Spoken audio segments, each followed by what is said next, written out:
Welcome to the discussion panel on the Polar. My name is Sarah Kay. I'm the moderator for this afternoon. The events leading to the judgment that was handed down by the Supreme Court arose in 2010. The Supreme Court judgment was handed down 2024. The situation today is practically no different from what it was 14 years ago. We've got the current war risks in the Red Sea and the Gulf of Aden, care of the Houthi rebels, and of course we've got war risks in Ukraine. But let me introduce you to our esteemed panel. We have Jenny Salmon, who is a legal director from our hosts, Holman, Fenwick and Willan. Jenny is described in Legal 500 as a rising star. I agree. She specialises in wet and dry shipping, offshore shipping contracts and marine insurance. We also welcome Guy Blackwood, KC, who joins us from Quadrant Chambers. Guy was listed in the Lawyers Hot 100. Not quite sure for what. He has a very broad practice, specialising in quite a vast range of areas. I'm just going to list a few of them: insurance, reinsurance, large contractual disputes, international investment treaty arbitration, banking and finance, civil fraud, commodities, shipbuilding and offshore construction. Oliver Kaplan, who's sitting to my right, KC, joins us from 20 Essex Street. Before taking silk in 2024, Ollie was nominated Shipping and Commodities Junior Lawyer of the Year in 2021, 2022, 2023. Quite an accolade. And was ranked as a leading junior in shipping.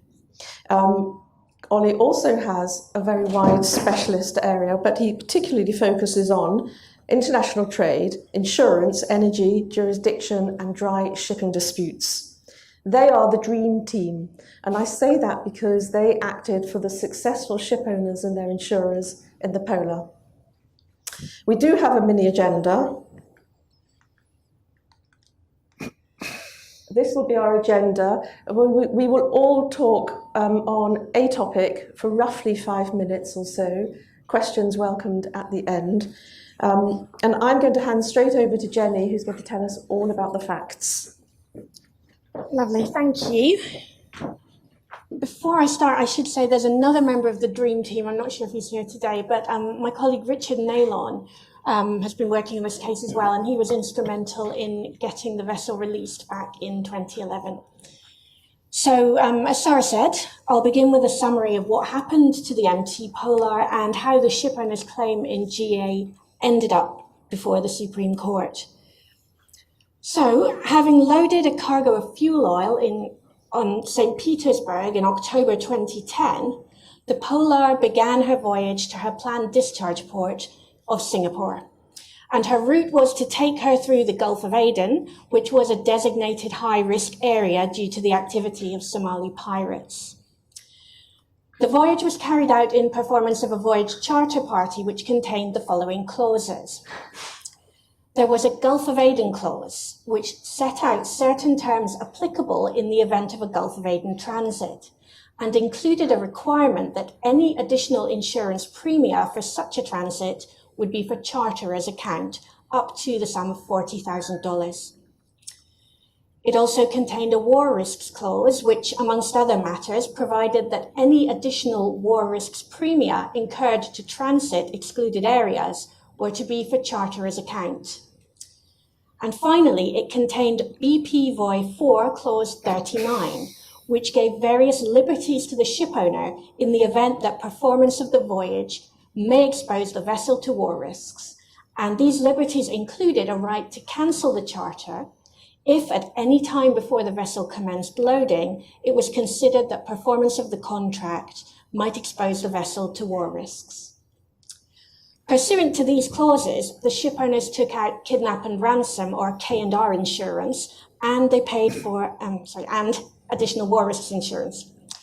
6 bills of lading had been issued, which, subject to minor variations, provided that all terms and conditions, liberties and exceptions of the voyage charter party were to be incorporated into the bills of lading. On the 30th of October 2010, the Polar was captured by Somali pirates while she transited the Gulf of Aden. The vessel and the crew were detained for a period of 10 months before being released on the 26th of August 2011, following the payment of a ransom of $7.7 million. General average was declared by the shipowner, and in due course, a general average adjustment was prepared, according to which just under $6 million was found to be due to the shipowner from cargo interests. So, the owners and their subrogated underwriters commenced arbitration to enforce their GA claim. And in the context of that arbitration, in late 2019, cargo interests applied for a preliminary issue to be heard. And the question they asked the tribunal to determine was this: whether the terms of the charter party, as incorporated into the bill of lading, created a complete code as between the shipowners and the bill of lading holders, such that the shipowners had agreed by the terms of this alleged code that if a risk covered by the war risks or K&R insurance arose, the shipowners would claim to recover their losses from their insurers and not from the bill of lading holders. Cargo Interests was successful with this argument before the arbitration tribunal, and as a result, the owner's claim in general average was completely blocked. However, shipowners and their underwriters successfully overturned this decision on appeal in the High Court and were successful again in the Court of Appeal. Cargo Interests nevertheless made a further appeal to the Supreme Court. There were 4 issues to be decided by the Supreme Court. These were, first, whether, on the proper interpretation of the voyage charter, and in particular the War Risks Clause and the Gulf of Aden Clause, the shipowner was prevented from claiming against the charterer in respect of losses arising out of risks for which additional insurance had been obtained pursuant to those clauses. So the first question was to consider whether there was a complete code between the owners and the charterers in the charter party. Then the second issue was whether all material parts of the War Risks Clauses and the Gulf of Aden Clause were indeed incorporated into the bills of lading. Thirdly, the Supreme Court had to consider whether, on proper interpretation of those clauses in the bills of lading, or by implication, the shipowner was similarly prevented from claiming for such losses against the bill of lading holders. So the court here is considering whether there was a complete code between the owners and the bill of lading holders. And this is the first reported case where that issue had been considered. Fourthly and finally, the Supreme Court considered whether the wording of those clauses should be manipulated so as to substitute the words the charterers with the holders of the bills of lading in the parts of those clauses allocating responsibility for the payment of the additional insurance premia. In summary, the Supreme Court rejected Cargo's arguments. Distinguishing the only previous case in which a complete code had been found in the absence of joint insurance, which is the Evia number 2, the Supreme Court found that there was no complete code in the charter party for the Polar. Guy will explain the reasons in detail, but in short, the charterers were getting a very real benefit from agreeing to the terms of the Gulf of Aden clause and to paying additional insurance premia, because in exchange, the shipowner was giving up his liberties under the war risks clauses in respect of known piracy risks of transiting the Gulf of Aden. Cargo Interest case therefore failed at this first hurdle. However, the court went on to consider the other points raised by the appeal, the next of which was incorporation of the relevant clauses into the bills of lading. The court held that the relevant parts of the War Risks Clause and the Gulf of Aden Clause were incorporated into the bills of lading. They were germane, or directly relevant, as the Supreme Court put it, to the carriage of the cargo. There could be little doubt that Clause 39 of the Charter Party, which set out the liberties given to the shipowner, was incorporated, and the intention must have been to incorporate the entirety of the relevant contractual regime. So the War Risks Clause and the Gulf of Aden Clause must be incorporated as well. On the question of whether there was a complete code between the owners and the bill of lading holders, assuming that the wording of the incorporated clauses is not manipulated, the obligation to pay the insurance premium rests with the charterer. There being no such obligation on the bill of lading holder, there is no complete code. Fourthly and finally, on manipulation of the word charterers to bill of lading holders, the Supreme Court found that manipulation may be permissible if it is necessary, but it is not necessary in this case. Instead, the Gulf of Aden Clause and the War Risk Clauses in the bill of lading serve as a record of the terms upon which the shipowner has agreed to transit the Gulf of Aden. So following on from that whistle-stop summary of the case, I now hand over to our lead counsel in the case, Guy Blackwood, for his comments on the implied insurance code argument. Thank you very much, Jenny. So, implied insurance code, what is it and why does it matter? It's really shorthand for an agreement between parties to a contract whereby they agree to look only to their insurers as the sole avenue of recourse for any particular circumstance and not to each other for breach of a primary liability. And that's, in the context of charter parties, quite important because it means that owners cannot sue charterers for breach of a safe port warranty or for their liability to contribute in general average, which was the Polar case, because the two of them have agreed to look only to their insurers, owners' insurers, principally hull and machinery underwriters, although kidnap and ransom were also involved in the Polar. And it makes a big difference to underwriters as well, because of course their rights of subrogation are impaired. Underwriters cannot, having paid an indemnity, step into the shoes of owners and sue cargo interests. So there is a material adjustment of allocation of risk between hull and machinery underwriters and cargo underwriters. As Jenny has said, the liability in question in the Polar was payment of contribution in general average for payment of a ransom of $7.7 million. And the clause in question, the Gulf of Aden clause, the principal clause, required charterers to contribute to any additional war risks premium for transiting the Gulf of Aden up to a maximum cap of $40,000. So we, Ollie, Jenny and I, always saw this question as coming down to a fairly simple point. What was the payment for? Because presumably the payment had to be for something. And they were really, looking back on things, two starting points, alternatives in the authorities for addressing this question. The first was a dictum of Lord Justice Longmore in the Court of Appeal in Ocean Victory.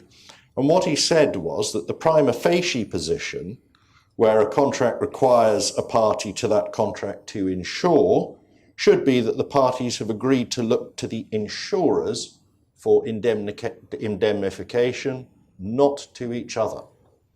And in ordinary cases, application of that would probably mean that payment of an insurance premium was made in exchange for the constitution of an insurance fund or an insurance code, thereby relieving the paying party, the charterers, from its primary contractual obligations, such as to nominate a safe port. So that was the Lord Justice Longmore prima facie starting point.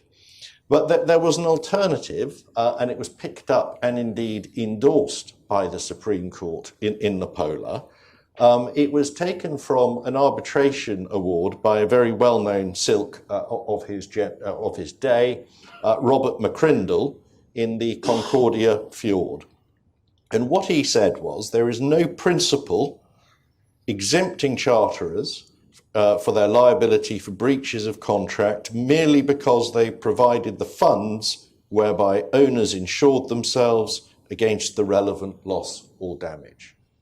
And so if one takes that approach, then there is no prima facie presumption that charterers paid premium in exchange for constituting an insurance fund.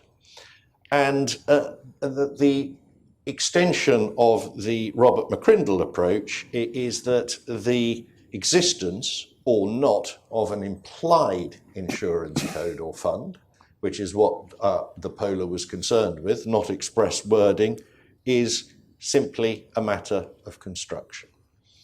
Our starting point is that payment of an insurance premium in the abstract could never be determinative because it's equally consistent with two things. Payment for an otherwise prohibited service, that service being transit of the Gulf of Aden, an additional war risks premium area which would otherwise be prohibited under the Charter, or alternatively payment for constitution of an insurance fund. So payment of premium really, we said, didn't go very far, particularly where there was a cap on the contribution of $40,000 in our case. And the Supreme Court disagreed with Lord Justice Longmore and agreed and endorsed the Robert McCrindle approach, holding that the existence of an implied code was simply a matter of construction, but importantly identifying the necessary consequences of what's been agreed in relation to insurance. And therefore, the test for implying an insurance code was akin to a necessarily implied term involving a similarly high threshold. So that is probably the point to take away for all future arguments of implied insurance codes, whether in charter parties, financing and banking contracts, or commercial leases. There were four considerations that the Supreme Court thought were relevant, having looked at the authorities: the Avia, Concordia Fjord, Chemical Venture, and Helen Millen. Firstly, for a shipowner to have given up a valuable common law right, such as a right to claim contribution in general average in relation to a well-known kidnap and ransom risk, requires a clear agreement to that effect. An extension of the principle in cases like Gilbert Ash, where you give up a well-known right, you are expected to do so clearly and obviously. Secondly, that in order to establish an insurance code, it has to be shown to be a necessary consequence of what's been agreed, a high threshold. The third is that this wasn't a joint names insurance, such as the Ocean Victory, where the charterer appears as a co-assured under the insurance policy, the hull and machinery. It's fairly clear to underwriters that they can't sue into the name of one co-assured and then sue another by way of subrogation, because the second co-assured will say he's entitled to be indemnified in respect to the same loss. So joint insurance does raise particular issues where the charter says that charterers are to be named as co-assureds in the policy. But this was not such a case. I should add that even when you do have joint insurance, which was the case of the Ocean Victory, that whilst an implied code was found to exist, it was found to exist by a bare majority of 3-2 of the Supreme Court, Lords Sumption and Clark dissenting in that case.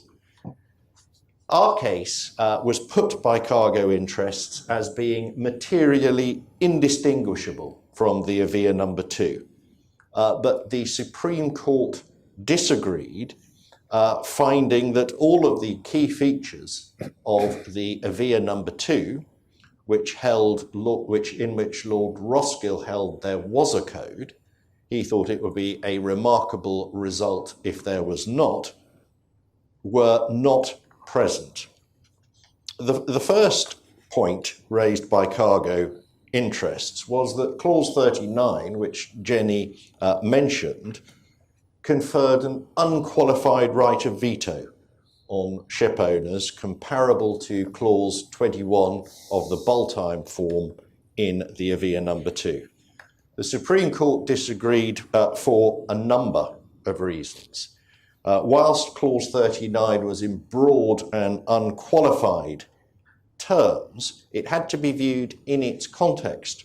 And here the context was that the parties had agreed to proceed via Suez under the Charter, and therefore necessarily to transit the Gulf of Aden, because there was no other way to do so. They had necessarily agreed that they would not deviate round the Cape of Good Hope. And therefore, in that context, it wasn't open to a ship owner to say that he was going to deviate round the Cape of Good Hope and not travel through the Gulf of Aden, having agreed to that route and having agreed to obtain additional premium to do so in exchange for payment from charterers, unless there was a qualitative change in the risk of piracy, or a different risk materializing between the date of agreeing the charter party and transiting the Gulf of Aden. And in reaching that conclusion, the Supreme Court relied on earlier decisions of the Product Star, a case about a ship being sent to the port of Ruiz in Abu Dhabi, and the Paiwan Wisdom, a dictum in that case. Cargo interests perhaps adventurously submitted that Product Star was wrongly decided, but the Supreme Court disagreed. So there was no unqualified right or veto, which was present in the Avia. In fact, the right wasn't present at all, because there was no qualitative change in the risk of piracy or anything similar. The Supreme Court agreed with us that payment of premium was by no means determinative, and that the cap on the contribution could be viewed as an agreement to share the costs of the additional war risks premium. Ultimately, it was not open to owners to say that transit of the Gulf of Aden would have been a war risk within the meaning of Clause 39, having agreed to proceed on that path.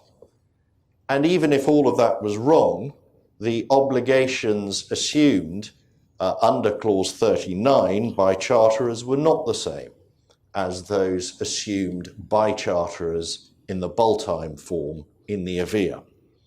The principal difference was, at least as we saw it, was under the Avia, charterers had to pay hire for any period of detention or detainment or damage on the occurrence of war risks, and also pay for additional war risks premium. So if this was payment for an otherwise prohibited service, there would be two elements to that payment, both payment of hire and payment of premium. And on one analysis at least, that would be payment for the same thing twice, which couldn't make sense, unless in the Avia the parties had intended to create an insurance fund. But that was not our case. There was no such similar disapplication of the ordinary off-hire clause. And what in fact Clause 39 did was simply reflect parallel rights in other situations in the charter party, ice diversion and the like. The rubric of the clauses wasn't of much weight, and there would be no remarkable result This is the implied term of necessity analysis, and that's because charterers were getting a significant benefit. They were only paying for it once by way of premium, not twice by way of hire as well, and that was the otherwise prohibited service. And what the Supreme Court went on to say is that no general principle was laid down by the AVIA number 2, and, quote, arbitrators ought to be cautious before concluding that the reasoning and decision in the AVIA number 2 should be followed in relation to differently termed charterers for 4 reasons. The promotion of certainty and predictability in commercial law, the search for an implied insurance code, absent joint insurance, necessarily involves uncertainty, the ease with which charterers and owners can provide there's no rights of recovery or subrogation expressly in charter parties if they want to do so, as in clause 13 of BERCON 1989, but also the very real difficulties that would arise in 2 respects. The first, material disclosure to underwriters. How would an owner disclose the existence of an implied insurance code when it takes them all the way to the Supreme Court to work out whether one exists in the first place or not? Disclosure merely of the charter party, which wouldn't reveal an implied code, probably wouldn't be enough. And secondly, you get very difficult coverage questions if there is an insurance code in circumstances such as this. And the example that was debated in the Supreme Court is, well, if you do have a code, is the lot recoverable or not under a standard hull and machinery policy, which covers only a vessel's contribution to general average? But if effectively vessel is paying the lot by reason of the insurance code, what happens then? Is some of it uninsured, or is the whole loss mutated from a general average loss into a loss by way of sue and labour, all of which is then recoverable from hull and machinery underwriters? I myself doubt whether an insured loss can be changed by agreement, the nature of it, in that way. But if it can, it's clearly something that needs to be disclosed to underwriters, because it increases their liability under the policy. So for all of those reasons, the Supreme Court found against cargo interests. There was no implied term of necessity and no insurance code. As to the fate of the AVIA, I think it's relatively obvious from the comments made. It was a decision on the 1939 Boltheim form, amended in particular ways. So if you've got a case of such antiquity that form is in play, then you may be able to rely on the AVIA. But probably otherwise you need a good degree of luck in order to do so after this decision. I'm going to address manipulation, but I think Jenny will say something first on incorporation. Thank you. Thank you, Guy. I will now, as briefly as I can, explain the Supreme Court's approach to the question of whether the material parts of the Charter Party war risks clauses were incorporated into the bills of lading. The first thing to observe is that Lord Hamblin's judgment is essential reading for all dry shipping lawyers, because all of the rules governing the incorporation of charter party terms into bills of lading are set out in one place. So the basis of Lord Hamblin's analysis, and he followed Lord Justice Mayall's approach in the Court of Appeal, was the inquiry in 3 stages applied in the textbook Scruton on Charter Parties to determine which, if any, of the terms of a charter party are incorporated into the bills of lading.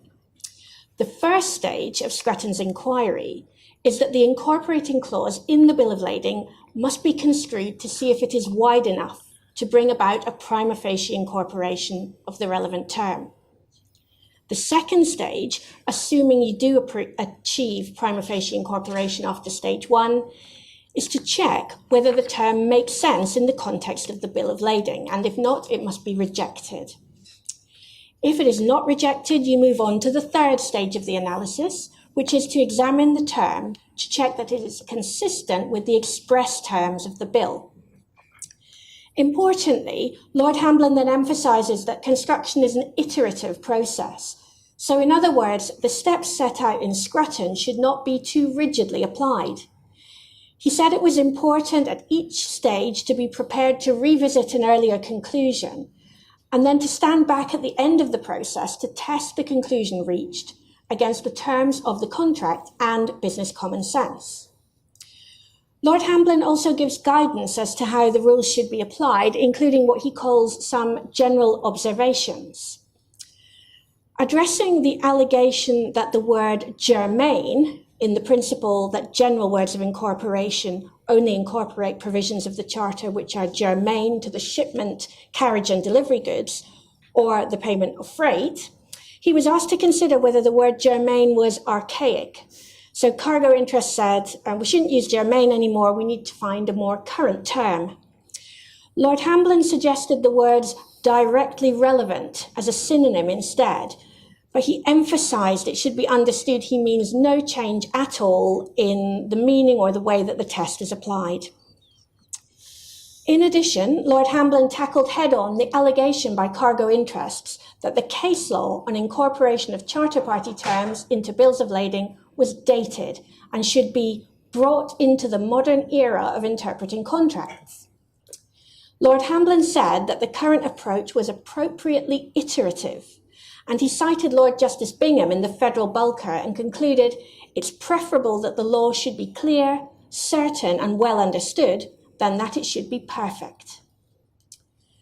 Turning now to the application of the law in this case, where the words of incorporation in the bills of lading are general words, as they were in this case, the shipowners argued that those parts of the war clauses which concern the obligations for payment of insurance premia are not directly relevant to the loading, carriage or discharge of the cargo and therefore should not be incorporated into the bills of lading.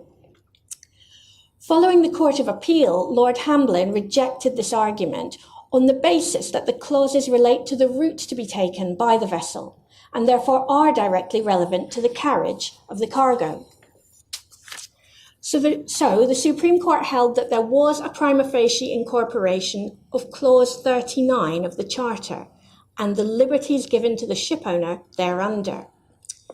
These liberties, Lord Hamblin considered, provide an important protection to the shipowner in relation to voyage war risks and are clearly relevant to carriage. So Clause 39 was found to be incorporated. But in addition, the Gulf of Aden clause and the War Risks Clause were also found to be incorporated, and the court gave two reasons for this. First, along with Clause 39, those clauses formed part of the relevant contractual regime in the Charter. Therefore, it was equally important that Charter provisions which limit or qualify the wide liberties under Clause 39 were also incorporated. The court said that the intention must surely be to incorporate the entirety of the relevant contractual regime set out in the Charter, rather than to do so partially or incompletely. The second reason why the Gulf of Aden clause and the War Risks Clause should also be incorporated is that they were, in any event, directly relevant to the carriage of the cargo. The court here imagined a hypothetical example where the charterer did not pay the additional premium for the Gulf of Aden transit. In such a case, the shipowner might have a contractual right to refuse to proceed there. But the shipowner would need to assert that right not only under the charter party, but also under the bills of lading. Equally, in such a case, the bill of lading holder might want to step in and pay the premium to avoid delay. Now that the Supreme Court had concluded that the relevant clauses were all incorporated into the bills of lading, the court had to consider whether the words charterers, as they appeared in those clauses of the charter party, should be manipulated in the bills of lading to read bills of lading holders. And I hand over to Guy to address this issue.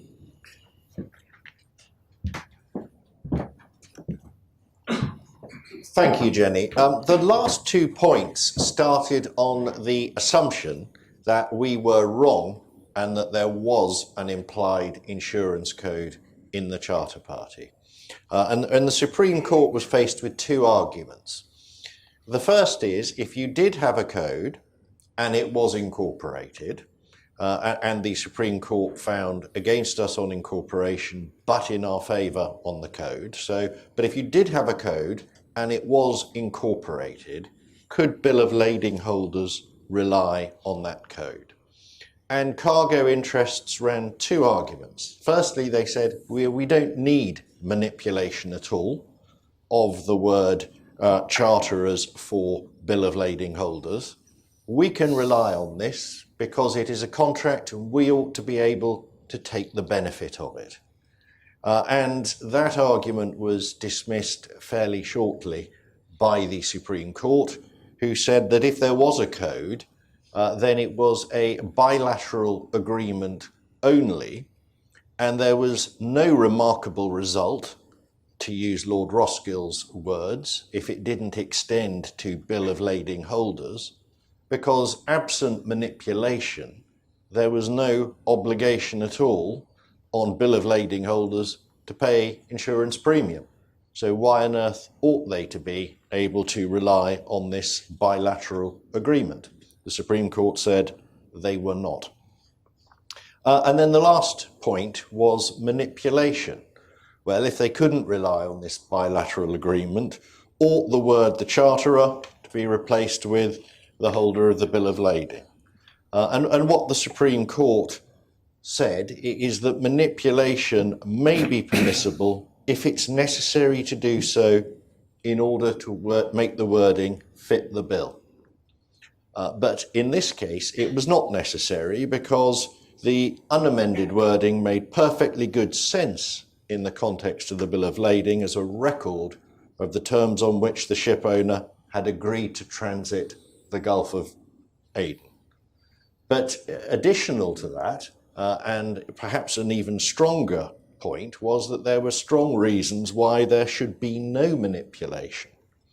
And relying on the Miramar, the demurrage case, one of the factors we emphasised, with which the Supreme Court agreed, is that it was simply implausible that bill of lading holders, because there can be several, cargoes of oil are frequently sold many times afloat, should be somehow liable for an unknown amount by way of additional war risks premium.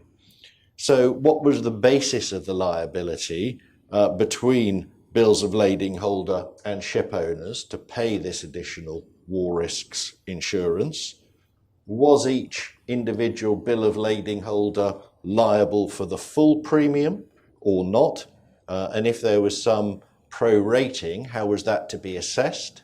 By value of the period for which a bill of lading holder was owner, or by reference to some sort of value of the cargo? That was unclear, and possibly most intractable for the cargo interests, we thought, was if a bill of lading holder does pay the insurance premium, what are its rights as against other bills of lading holders to recoup the excess which it has paid, and how are they to be enforced?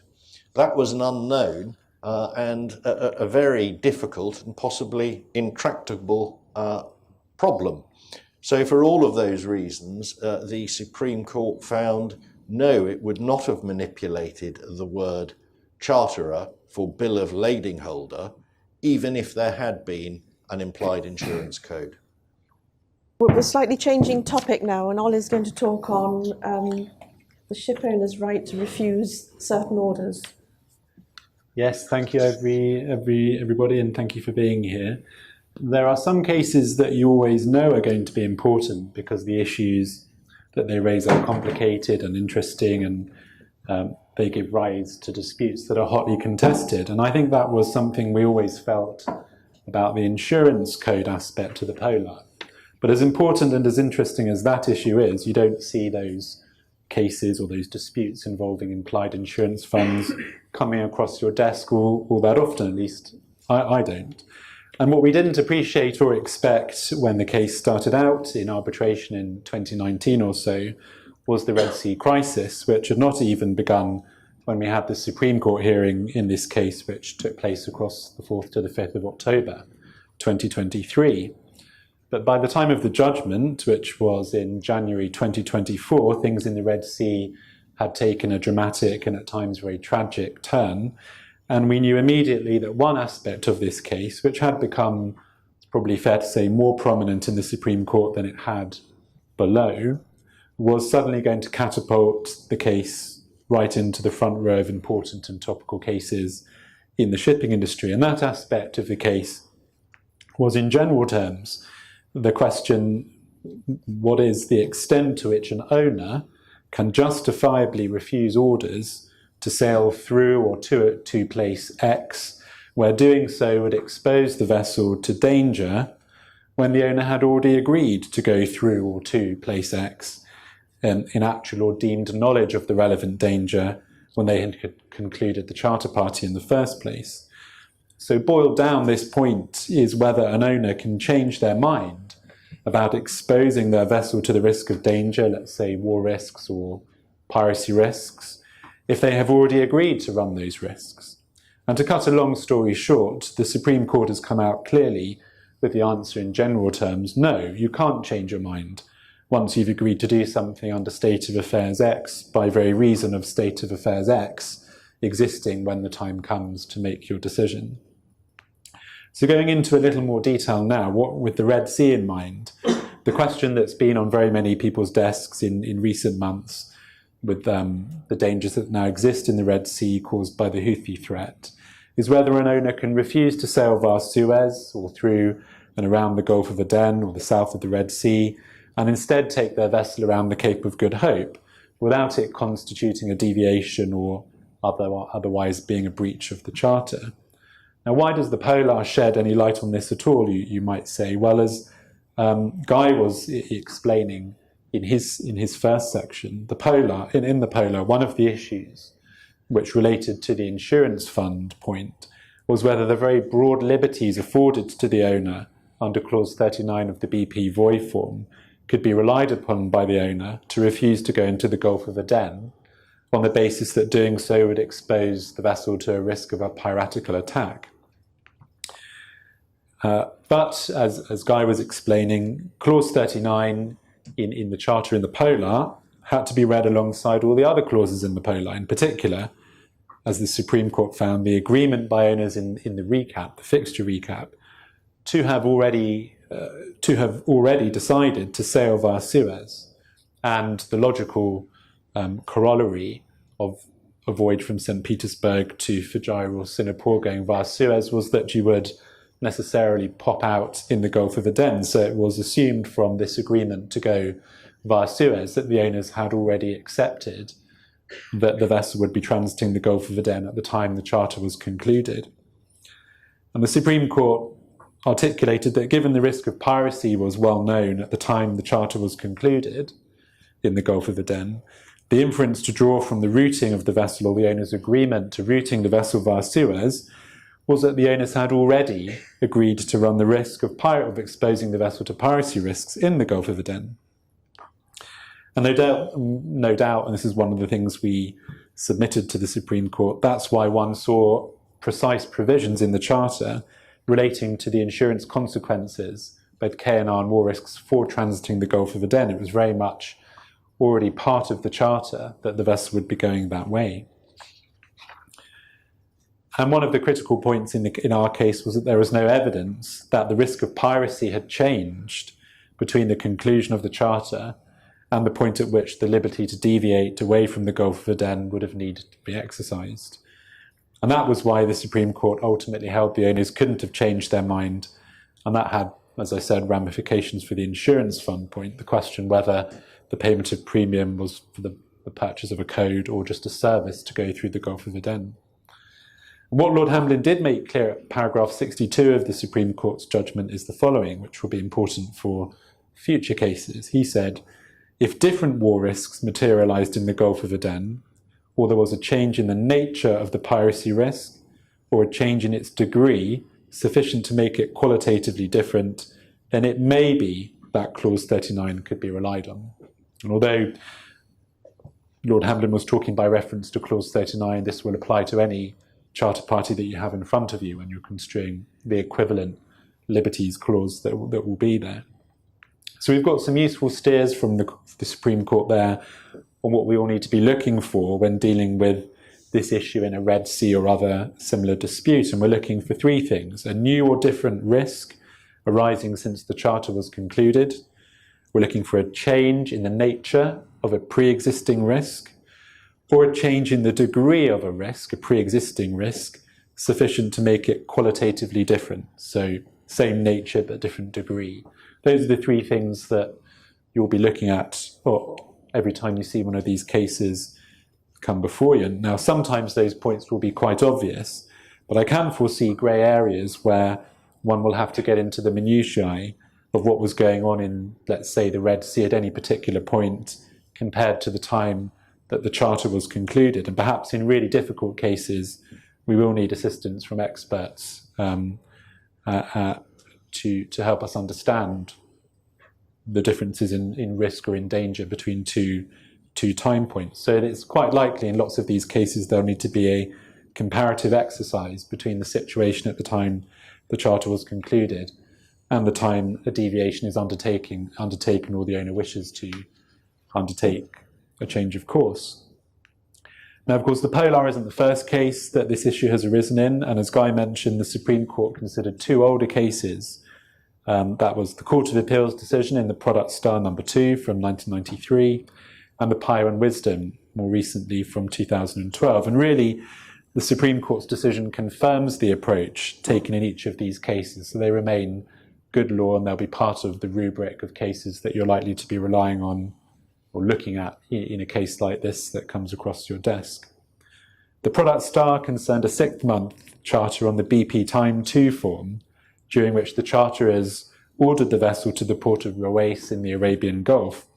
And the issue in that case was whether the ship owner had been entitled to refuse, under clause 42 of the BP Time form, to go to Ruwais. And clause 42 had enabled the ship owner to refuse to load at any port that was considered by the master or owners in his or their discretion dangerous. And it was the case in the Product Star that the level of danger at Ruwais had not changed since the charter had been concluded. And the Court of Appeal, Lord Justice Leggett giving the leading judgment, which was quite interesting because his son, Lord Leggett, was on the panel for the Supreme Court discussing this issue with us. But in the Product Star, Lord Justice Leggett had said that the discretion in clause 42 was not exercisable, so the owners hadn't been entitled to refuse to go to Ruwais, because there had been a pre-contractual understanding between the parties, owners and charterers, that the vessel would be trading to UAE ports against a combination of various clauses in the charter, including clause 42.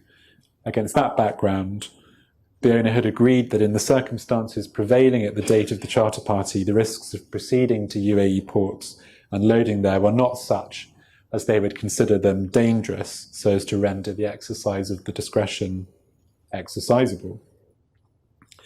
So that's an interesting illustration that you might not actually just be looking at the terms of the charter in front of you to understand whether the owners have agreed to undertake a certain risk, but you might also be looking at pre-contractual knowledge, which was the case in the Product Star, widening the ambit of your interrogation of the issues. And then we come to the Pyre and Wisdom, the most recent case before the Polar, to really look at this issue. And it's an important case for anyone dealing with a con-wartime clause when you're looking at one of these cases. And the gist of that case, which was a decision of Mr. Justice Tier, and I think Obiter in this point is the main issue, was whether the owner had been entitled to refuse orders to Mombasa. But there was an ancillary question as part of that about whether the owner could refused to transit the Gulf of Aden in reliance on the Con Wartime Clause to avoid going via the Gulf of Aden on the way to Mombasa, in circumstances where it had already agreed, the owner, to go via the Gulf of Aden via a bespoke clause, Clause 50 of that charter. And Mr. Justice Tidd decided that no, the owner couldn't refuse to go via the Gulf of Aden because of Clause 50. So the liberty in the Con Wartime Clause, as that clause stood at that point, couldn't be exercised. There's a sting in the tail, perhaps for the unwary about that case, which is that the Con Wartime Clause in that decision was the 2004 version, and BIMCO, probably as a result of that case, I'm sure, revised the clause in 2013 to change the wording to include a permissibility to exercise the liberties in the Con Wartime Clause, even if the danger or the risk haven't changed from the time of the conclusion of the charter to the event in question. So always make sure you're looking at the right version of the clause when you're advising on these issues. But coming full circle, what's the takeaway here? What are the takeaways? Well, one is that it's always going to, your answer to this question, whether the owners can refuse an order, is always going to turn on the precise charter in front of you, possibly construed against the background information that both parties had about the trading plans for the vessel before the charter was concluded.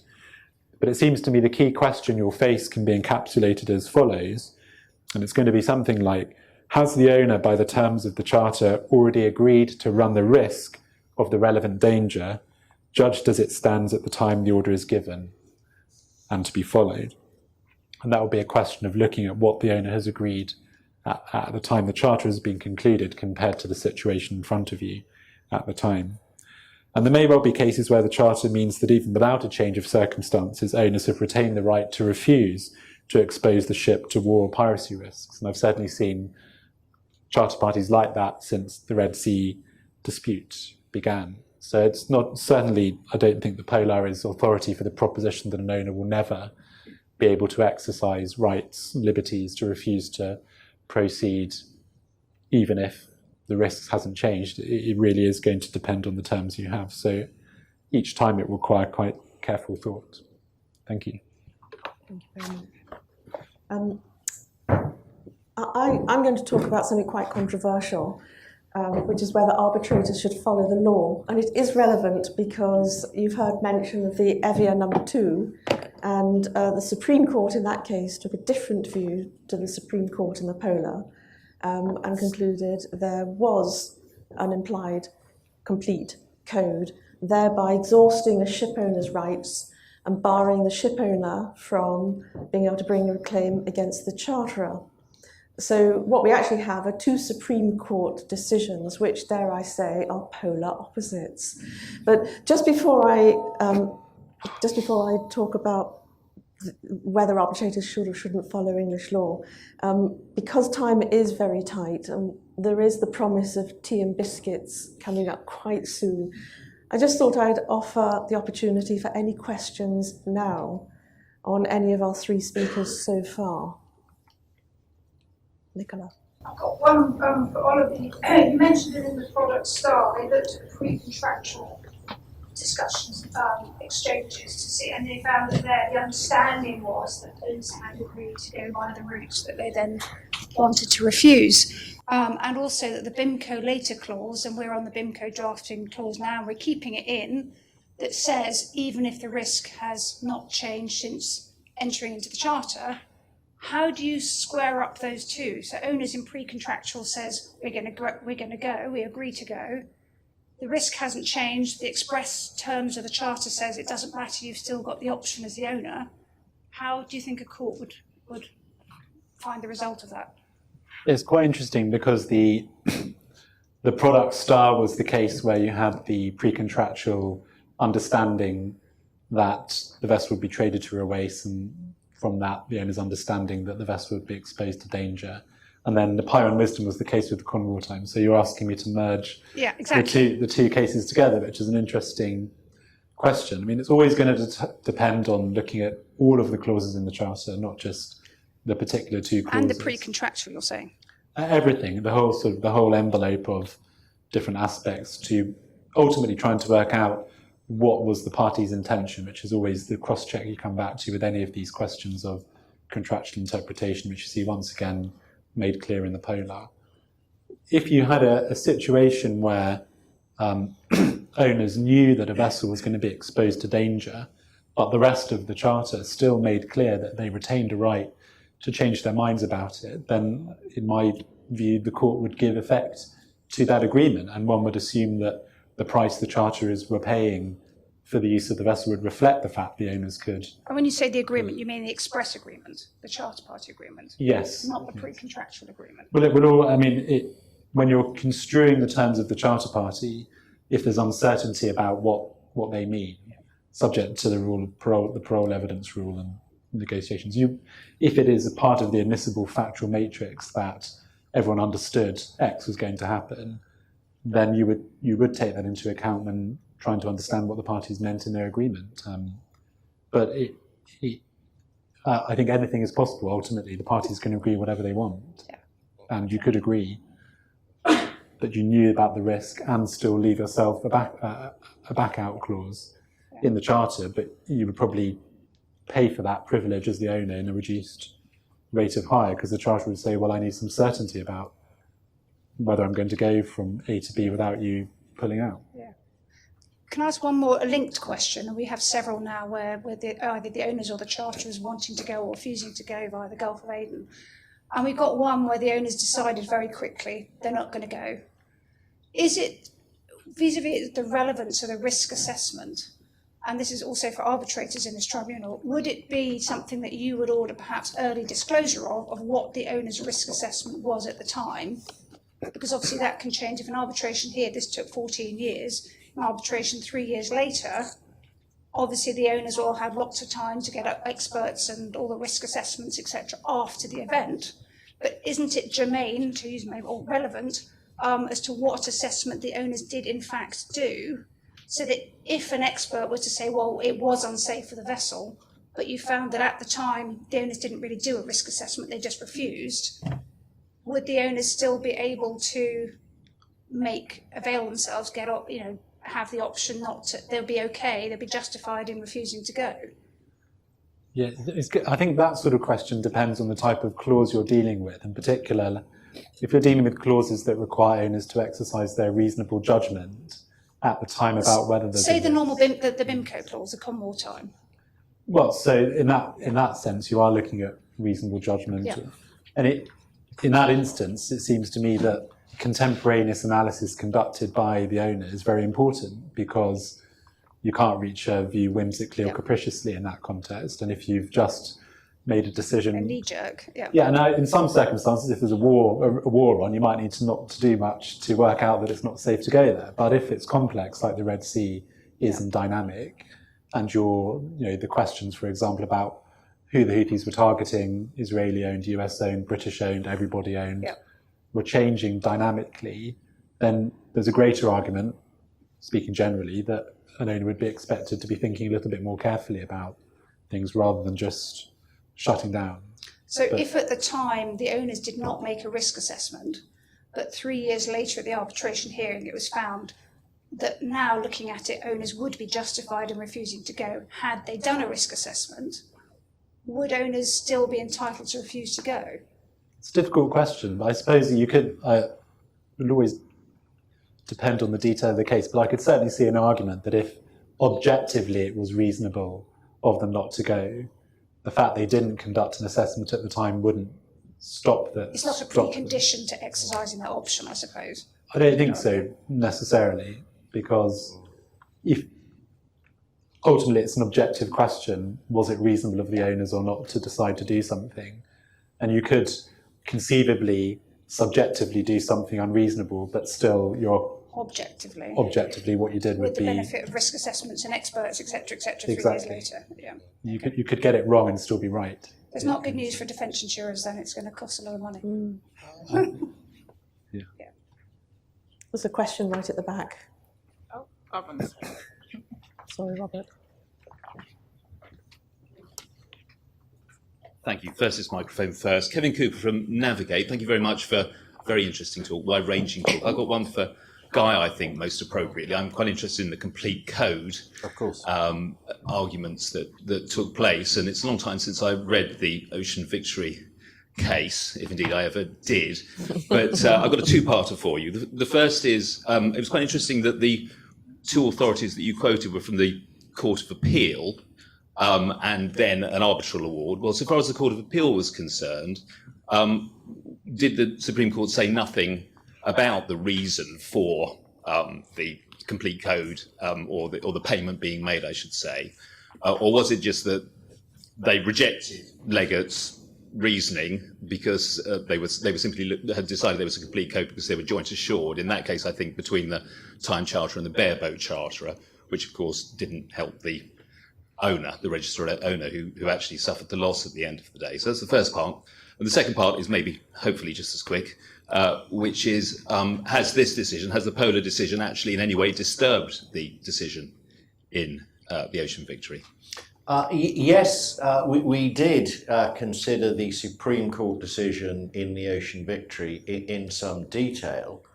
It wasn't looked into in the judgment of the Supreme Court very much, but that's principally because the cargo interests disclaimed any reliance on the Ocean Victory in their submissions. They said, or conceded, that the Ocean Victory was an entirely different case, which it was, because it was a case of joint insurance, and it was a case in which the Charter had a very detailed regime providing for insurance. For example, payment of insurance proceeds had to go first to a mortgagee from memory, mortgagee bank, etc. There were repairing obligations. There was a very detailed code for what was to happen in the charter party in the Ocean Victory, which made it materially different. And sorry, the second part of your question? Has the Polar disturbed that decision at all? No, I don't think so. At all stages, Lord Hamlin was careful to carve out co-insurance and to say co-insurance aside. So I think the two sit fairly neatly together. One where you have owners and charterers intended to be named as co-assured under the policy, and ordinarily in those circumstances there is likely to be some sort of insurance code, because it makes no sense to have both parties insured under one policy but leave underwriters free to sue one co-assured charterers in the name of another owners. The Polar deals with the separate situation of when there is no co-insurance intended to be affected, and the point relied upon is payment of premium to establish the code. Thank you. Robert. One for Oliver and one for Guy, but they're very quick, I hope. For Oliver, I'm trying to think about qualitative difference of the same risk. And I'm remembering the Athanasia Komnenos, where the owners agreed to carry coal, and the coal was particularly ghastly. And the judgment holds that you need to ask, is it sufficient, is it such a difference of degree that you think of it as a difference in kind? Are we thinking of the same thing as in the Athanasia Komnenos, or is it something less stringent? I think that, well, fundamentally, you might test the question by saying, would it have caused a reasonable owner to change their mind about having agreed to permit the vessel to take the route at the time the charter was concluded? So is it a sufficient difference in risk that might have affected the original decision? I think maybe a way to look at the litmus test, because you're asking yourself whether the new circumstances are sufficiently different from the original circumstances to justify that volte-face. And one of the questions put to our opponents by, I think, Lord Legate in argument in the Supreme Court was, well, after having agreed to go via the Gulf of Aden or via Suez and the Gulf of Aden in this charter, could owners have turned around 5 minutes later and said, actually, we've changed our minds, we're going around the Cape of Good Hope? And the answer to that is obviously no. So you're asking yourself the same question, but maybe months down the line, could owners justifiably in this circumstance turn around and change their minds? Not the same 5 minutes, obviously no answer. It's, well, yeah, okay, I can see there are discernible, tangible elements now that differentiate the level of risk between the original decision and the later decision. And you might get into questions, for example, how owners rate the risk of anything in the first place. Do they look at the availability of additional all risks insurance, K&R insurance, levels of premium for those policies for conducting a certain voyage? Do they use other things? Do they, whatever the owner's inbuilt risk measurement is, you might test it by seeing whether that same process would come up with a different answer in the circumstance you're now in. If it wouldn't, you're in one circumstance. If it would, then you're in another. But difficult to say. And the one for Guy, very quick. You said that one of the reasons for not saying there was a code in this case was that it was easy to put a code in. Yes. Suppose I'm a charterer and I am in fact the chartering arm of the owner of the cargo. So I want to put something in that makes there be a code. How do I do it, since it's so easy? Without drafting it from the podium, you would say that for war risks, the owners and charterers agree that the owner's hull and machinery underwriters shall be the sole avenue of recourse for indemnification, and that owners and charterers will not look to each other for breach of primary contractual liabilities. If you wanted to extend that to bill of lading holders, you would do so expressly and make sure that they are mentioned in the clause. It would probably be 4 or 5 sentences long. You would probably want a word about subrogation rights as well, but it could certainly be achieved. And in a clause which provided for that eventuality, and probably pointed out that there would be no rights of subrogation as well. Just on your first point, the Athenaeum, I mean, I think when you're looking at change of risk, you're looking at something really following on from what Ollie said, which takes it outside the parties' contemplation when they agreed to take the particular route they did, outside of their contemplation. So I think you are looking at something fairly close to a different genus, a qualitative change in circumstance that makes it a different type of risk, which wasn't contemplated. Thank you. We've been going for slightly over an hour. I'm going to do 2 things. I'm just going to point out the disclaimer, which is at the foot of this slide. I was asked to do so because quite a lot of legal advice on the hoof has been given, which is really, really impressive, but you can't bind them to it or hold them to it. I'm going to ask a very controversial question. I had a whole speech prepared, but I'm obviously not going to deliver it, so don't worry. I'm going to ask for a show of hands. And here's the question. Where there is a decision of the court that is bang on point, are arbitrators bound by that decision, even if they are of the view that it is wrong in law? So, for those of you who think arbitrators should apply the law as laid down by the courts, please can you put up your hand? Wow, that's almost the entire room. And for those who say the arbitrators do not have to, and are under no duty to apply the law as laid down by courts, could you please put up your hand? No one, there must be some no voters here. Well, for those of you who say yes, of course, what else could the law be other than what the courts have stipulated is the law? You have a very good point. Why? There is certainty. There is predictability of outcome. There is a scattering of references in Mustel and Boyd, and there's an ancient 1922 Scrutton case where he basically said arbitrators shouldn't be allowed to run amok. He didn't actually use those words, but he might just as well have done. But I suggest that there's something more complicated than that. And there are many reasons which I could put forward, but I'm actually just going to limit myself to perhaps one or two. And that is this: arbitrators sit outside the court system. We are separate from, we have our jurisdiction based in an agreement between two parties, or maybe more than two parties. We are not subject to the court precedent system. There is no rule that says arbitrators must apply the judgments of the court, unlike the court system, where the result of a finding by a superior court is binding on the lower courts. There's nothing like that that binds an arbitrator. There's no rule of precedent that says we have to comply with the judgment. And what if we think, I say we, because I'm an arbitrator, forgive me if I say we and us, but what if we think the decision of a court is wrong? Take, for example, hypothetically, what if the arbitrators in the Polar thought that the Supreme Court judgment in the Evia was wrong? Should they have blindly followed it and said, well, that's the law, so be it?